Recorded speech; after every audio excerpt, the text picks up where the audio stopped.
Hello दोस्तों, स्वागत है आपका मेरी आज की वीडियो में। दोस्तों, आज की वीडियो में मैं बहुत ही इम्पॉर्टेंट टॉपिक लेकर आई हूँ। अगर आप एसएससी जीडी परीक्षा की तैयारी कर रहे हैं तो यह वीडियो आपके लिए बहुत ही ज़्यादा लाभदायक है।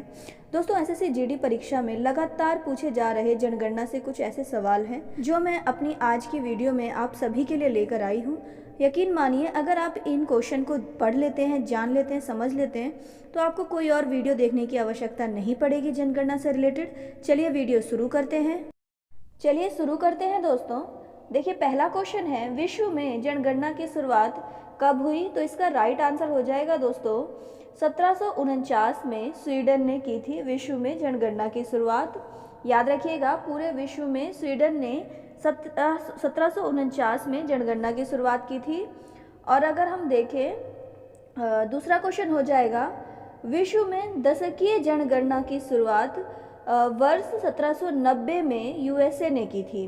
किसने की थी? यूएसए ने की थी 1790 में दशकीय जनगणना। मतलब ये जो 10 साल के अंतराल में जनगणना होती है उसकी शुरुआत यूएसए ने की थी 1790 में, याद रखिएगा। इसके बाद है, भारत में पहली बार जनगणना 1872 में मेयो के कार्यकाल में की गई थी। दोस्तों, अगर हम भारत की बात करें तो भारत में पहली बार जनगणना कब हुई थी? 1872 में। और उस समय के हमारे गवर्नर जनरल थे मेयो, लॉर्ड मेयो। उनके कार्यकाल में यह जनगणना की गई थी। ये याद रखिएगा, इम्पोर्टेंट है। क्या एग्ज़ाम में बार बार पूछे जा रहे हैं। अब उसके बाद है, भारत में दशकीय जनगणना की शुरुआत कब हुई थी? तो ये हुई थी वर्ष 1881 में दोस्तों। और ये किसके कार्यकाल में हुई थी? रिपन के कार्यकाल में हुई थी और रिपन द्वारा की गई थी। और रिपन कौन थे? रिपन दोस्तों जनरल गवर्नर थे उस समय के भारत के, याद रखिएगा। लॉर्ड रिपन नाम है इनका पूरा। चलिए आगे देखते हैं दोस्तों, जनसंख्या दिवस कब मनाया जाता है? दोस्तों, याद रखना है, जनसंख्या दिवस 11 जुलाई को मनाया जाता है हर वर्ष। उसके बाद है, स्वतंत्र भारत की प्रथम जनगणना कब हुई थी? तो इसका राइट आंसर हो जाएगा दोस्तों, आपको बताना है 1951 में स्वतंत्र भारत की प्रथम जनगणना हुई थी। और अगर वैसे बात की जाए कि भारत में सबसे पहले जनगणना कब हुई थी, तो आपको याद रखना है दोस्तों 1872 में मेयो के शासनकाल में हुई थी। इसके बाद हम देख लेते हैं अगला, जनसंख्या के अध्ययन को डेमोग्राफी कहा जाता है। याद रखना है, अगर आपसे पूछे कि जनसंख्या के अध्ययन को क्या कहा जाता है तो डेमोग्राफी कहा जाता है दोस्तों, याद रखना है। और डेमोग्राफी क्या होता है? जनसंख्या का अध्ययन, मतलब कि हम जो गणना करते हैं, गिनती करते हैं, उसे कहा जाता है जनसंख्या का अध्ययन। अगला देख लेते हैं, वर्ष 2011 की जनगणना भारत की 15वीं एवं भारत की 7वीं जनगणना थी। तो दोस्तों, ये मैं आपको समझा दूं, भारत की 15वीं जनगणना ये इसलिए थी, अगर हम देखें स्वतंत्रता से पहले की जनगणना से जो हमारी हुई थी 1872 में, उसके हिसाब से यह 15वीं जनगणना थी। और स्वतंत्र भारत के बाद की ये 7वीं जनगणना थी, आपको याद रखना है। स्वतंत्र भारत की जनगणना हुई थी 1951 में, उसके आधार पर यह 7वीं जनगणना थी। और भारत में दशकीय जनगणना होती है, यह भी आपको याद रखना है। अगला देख लेते हैं, जनगणना का उच्चतम अधिकारी जनगणना आयुक्त होता है। जो सबसे बड़ा अधिकारी होता है जनगणना का, कौन होता है बच्चों? जनगणना आयुक्त होता है, यह याद रखना है आपको, इम्पॉर्टेंट है, यह सब परीक्षा में पूछे जा रहे हैं। आइए दोस्तों, अब जान लेते हैं कुछ इम्पॉर्टेंट बिंदु वर्ष 2011 की जनगणना के। तो इसका जो इम्पॉर्टेंट बिंदु है, शुभांकर क्या था दोस्तों? इसका प्रागणक शिक्षिका था, प्रागणक शिक्षिका इसका शुभांकर था। इसका आदर्श वाक्य था दोस्तों, हमारी जनगणना हमारा भविष्य, इसका आदर्श वाक्य था 2011 की जनगणना का। और जनगणना आयुक्त कौन थे 2011 के? वो थे दोस्तों सी चंद्रमौली, याद रखना है। और 2011 की जनसंख्या के कुल प्रश्न कितने थे? कुल प्रश्न थे 29 प्रश्न थे कुल 2011 की जनगणना के। दोस्तों, यह क्वेश्चन आपसे एग्जाम में पूछा जा सकता है। ये चारों जो हैं, ये चारों पॉइंट जो हैं, ये 2011 की जनगणना के हैं, याद रखिएगा, बहुत ही ज़्यादा इम्पॉर्टेंट हैं आप सभी स्टूडेंट के लिए।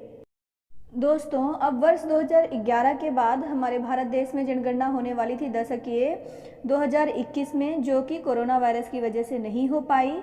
और लेकिन इसका लक्ष्य क्या था दोस्तों, देख लीजिए, इससे भी क्वेश्चन पूछा जा रहा है। इसका लक्ष्य था वर्ष 2021 की जनगणना डिजिटल जनगणना होगी। जैसे कि दोस्तों मैंने आपको बताया 2011 की जो जनगणना हुई थी वो प्रांगणक शिक्षिका थी, मतलब कॉपी पे रजिस्टर पे नोट किया गया था घर घर जाके। लेकिन वर्ष 2011 में जो 21 में जो जनगणना होने वाली थी वो डिजिटल जनगणना होने वाली थी दोस्तों, याद रखना है आपको। और इसका आदर्श वाक्य था जन भागीदारी से जन कल्याण।